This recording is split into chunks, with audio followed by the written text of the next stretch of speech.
Hello everyone, welcome to my YouTube channel खबरें काम की। आज हम पॉलिटिकल साइंस का चैप्टर 3 को उसी को कंटिन्यू करना है। आज हम पढ़ेंगे कि भारत में समानुपातिक प्रतिनिधित्व प्रणाली को क्यों अपनाया गया और निर्वाचन क्षेत्रों के आरक्षण के बारे में हम इसे जानेंगे। जैसे मैंने बताया था कि क्या बोलते हैं, कुछ देशों में समानुपातिक मैं गलत बोल दिया कि भारत में सर्वाधिक वोट से जीत वाली प्रणाली को क्यों अपनाया गया, सर्वाधिक समानुपातिक प्रतिनिधित्व प्रणाली को क्यों नहीं अपनाया गया। जैसे हमने पढ़ा था पिछली बार कि समानुपातिक प्रतिनिधित्व प्रणाली बहुत हार्ड है, पर हमारे भारत में अपनाया गया सर्वाधिक वोट से जीत की प्रणाली। मतलब जिसके सबसे ज्यादा वोट होते हैं, चाहे कि 49 के 9 कि 50 के 9, 50 वाला जीत जाता है। ये आखिर ये प्रणाली क्यों अपनाई हमने, इसमें है यह प्रणाली कहें तो भारत में जितने भी अधिकतर मतदाता थे वो अशिक्षित थे मोस्टली, तो ये प्रणाली उनके समझने के लिए अच्छी थी, बहुत ये इजी प्रणाली थी। इसका एक बहुत मेन कारण, और हमारे जो स्वतंत्रता सेनानी वगैरह थे वो इस प्रणाली से रूबरू से थे, और हमारे भारत की जनता इस प्रणाली को ज्यादा अच्छे से समझ पाती, इसलिए हमने इस प्रणाली को अपनाया। अब हम जानते हैं इसके बारे में। भारत में सर्वाधिक वोट से जीत की प्रणाली क्यों अपनाई गई है। पहला है, यह सरल है उन मतदाताओं के लिए जिन्हें राजनीति का एवं चुनाव का ज्ञान नहीं है। जिन्हें राजनीति से रिलेटेड कुछ नॉलेज है उनके लिए वेरी इजी है। वो लोग जाते हैं, किसी को अपना वोट दे के आते हैं, किसी के भी प्रत्याशी को, उम्मीदवार को अपना वोट दे के आते हैं। बस उन्हें पता चल जाता है कि इसके सबसे ज्यादा है तो मतलब ये विनर हो गया है, ये उनके लिए बहुत आसान हो जाता है। सेकेंड है, इसमें चुनाव के समय मतदाताओं के पास स्पष्ट विकल्प होता है कि किसे वोट देना है। थर्ड है, देश में मतदाताओं को दलों की जगह उम्मीदवारों के चुनाव का अवसर मिलता है जिन्हें वह व्यक्तिगत रूप से जानते हैं। सर्वाधिक वोट से जीत की प्रणाली में मतदाता दलों की जगह प्रत्याशियों को वोट देते हैं जिन्हें वो व्यक्तिगत रूप से जानते हैं, परंतु हमने पढ़ा था समानुपातिक प्रतिनिधित्व प्रणाली में वो दलों को वोट देते हैं। अब हम जानते हैं निर्वाचन क्षेत्रों का आरक्षण। जैसे हम निर्वाचन क्षेत्र का आरक्षण, लोकसभा की 543 सीटें हैं, उनमें से कुछ सीटें आरक्षित की गई हैं अनुसूचित जाति और अनुसूचित जनजाति के लिए। ऐसा क्यों किया गया, इससे मैंने जानना जरूरी है आपके लिए।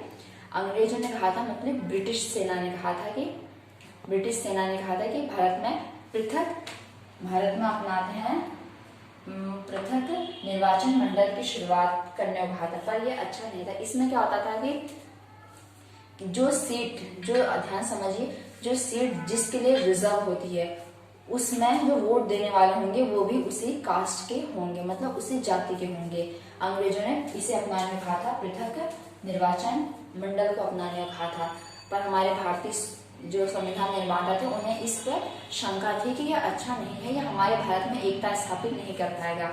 पर हमारे जो संविधान निर्माता हैं उनके द्वारा अपनाई गई प्रणाली है निर्वाचन क्षेत्रों का आरक्षण, की निर्वाचन क्षेत्रों का आरक्षण कर दिया जाए, कुछ सीटों के लिए रिजर्व कर दी जाए। इसमें क्या है कि किसी एक परमानेंट जगह से आप एग्जाम्पल ले सकते हैं, जैसे एग्जाम्पल के लिए आप ले सकते हैं, जैसे बिहार में एक जगह है, कोई सी भी जगह ले लीजिए, वहां पे एक जगह से किसी एक इंसान को खड़ा किया गया है, एससी को, या जो अनुसूचित जाति या अनुसूचित जनजाति से बिलोंग हो, पर जो उसमें जो मतदान करने वाले होंगे उस एरिया से, तो उस साल वो सीट उसके लिए रिजर्व है, पर जिसमें जो मतदान करेंगे वो सब उसमें मतदान करेंगे।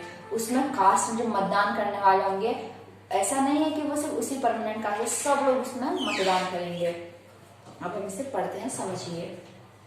निर्वाचन क्षेत्रों का आरक्षण, इस व्यवस्था के तहत किसी निर्वाचन क्षेत्र में सभी मतदाता वोट तो डालेंगे। आप ध्यान समझिए कि निर्वाचन क्षेत्र क्या है, तो ये समझिए। इस व्यवस्था के तहत जो निर्वाचन क्षेत्र, इस व्यवस्था के तहत किसी निर्वाचन क्षेत्र में सभी मतदाता वोट तो डालेंगे, वोट सब डालेंगे किसी निर्वाचन क्षेत्र में, लेकिन प्रत्याशी जो उम्मीदवार होगा वो वही, लेकिन प्रत्याशी केवल उसी समुदाय या सामाजिक वर्ग का होगा जिसके लिए वह सीट आरक्षित है। एक परमानेंट जगह, जैसे कहीं भी ले लीजिए आप, बेगम कौन सा से आप बिहार में कोई जगह ले लीजिए, वहां पे एक किसी इस साल अनुसूचित जनजाति के लिए एक सीट आरक्षित है, उसमें जो उम्मीदवार है वो तो अनुसूचित जाति का, पर उसमें जो वोट करेंगे वो सब लोग करेंगे, जितने भी उस एरिया के लोग सब करेंगे। ब्रिटिश सरकार ने, ये तो हमारे संविधान निर्माताओं ने ये वाला हमारे पास ये वाला तरीका है प्रेजेंट में, और हमने यही अपनाया। ब्रिटिश सरकार ने कहा था कि पृथक निर्वाचन मंडल की शुरुआत की थी, उन्होंने पृथक निर्वाचन मंडल की शुरुआत की थी इसमें किसी समुदाय के प्रतिनिधि के चुनाव में, मीन्स जो सीट जिसके लिए इलेक्ट होगा, किसी समुदाय के प्रतिनिधि के चुनाव में केवल उसी समुदाय के लोग वोट डाल सकेंगे, इनने ये कहा था। पर ये बहुत, इससे लोगों में एकता नहीं आ पाती, मतलब एक अच्छा तरीका नहीं था। संविधान सभा के अन्य सदस्यों को इस पर शंका थी, मतलब इस वाले पर शंका थी, इसलिए आरक्षण को अपनाया गया। इसलिए निर्वाचन क्षेत्रों के आरक्षण को अपनाया गया। फिर हमने ये वाला तरीका अपनाया। संविधान सुप्रीम कोर्ट संविधान अनुसूचित जाति, मीन्स मैंने ऐसे लिखा है, और अनुसूचित जनजाति के लिए लोकसभा और राज्यसभा की विधानसभाओं में आरक्षण की व्यवस्था करता है। मीन्स लोकसभा के 543 निर्वाचन क्षेत्र में से और राज्यसभा की सीटों में से कुछ सीटें अनुसूचित जाति और अनुसूचित जनजाति के लिए आरक्षित हैं। देखते हैं, यह संविधान शुरुआत में यह व्यवस्था, मतलब संविधान बना 1950 से 10 वर्षों के अंदर 1960 तक की गई थी। पर संविधान में आपको पता है चेंजेस होते थे, अमेंडमेंट संशोधनों के द्वारा इस व्यवस्था को 2020 तक के लिए बढ़ा दिया गया था। 2020 के लिए बढ़ गया है, अभी भी अगर अमेंडमेंट होगा तो बढ़ गया होगा। 2020 तक के लिए बढ़ा दिया गया। जो आरक्षण है वो किस आधार पर दिया जाता है, अब हम वो समझते हैं। आरक्षण का समय खत्म होने पर संसद इसे आगे बढ़ाने का फैसला ले सकते हैं। मीन्स जैसे 10 वर्षों का था, 10 वर्षों का टाइम खत्म हो गया तो संसद ने इसे आगे बढ़ा सकते हैं। संसद के पास राइट होगा, कभी भी इसे टाइम पीरियड खत्म होने पर आगे बढ़ा सकते हैं। जैसे 2020 तक का टाइम था, 2020 में टाइम खत्म हो गया तो इन्हें आगे बढ़ा दिया होगा। अब हम जानते हैं किस बेस पर आरक्षण मिलता है। इन दोनों समूहों को, अनुसूचित जाति और इसमें ध्यान देने की बात है, जो इलेक्शन में निर्वाचन क्षेत्रों का जो आरक्षण है वो सिर्फ अनुसूचित जाति और अनुसूचित जनजाति के लिए।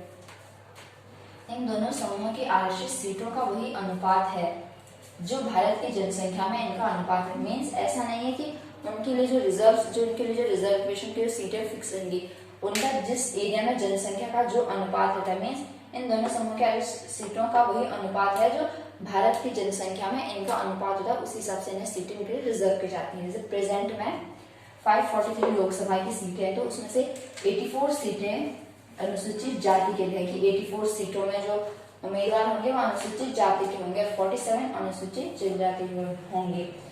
अभी इस वीडियो में हमने पढ़ा सर्वाधिक, हमने इस वाली प्रणाली को क्यों अपनाया, सर्वाधिक जीत से मतलब बना गया, इसको समझा हमने निर्वाचन क्षेत्रों के आरक्षण को। अगर आपको वीडियो हमारा पसंद आए तो हमारे चैनल को सब्सक्राइब कीजिए, लाइक कीजिए, इस वीडियो को अपने दोस्तों के साथ शेयर कीजिए। इस चैप्टर को आगे पढ़ने के लिए हमारे साथ बने रहिए।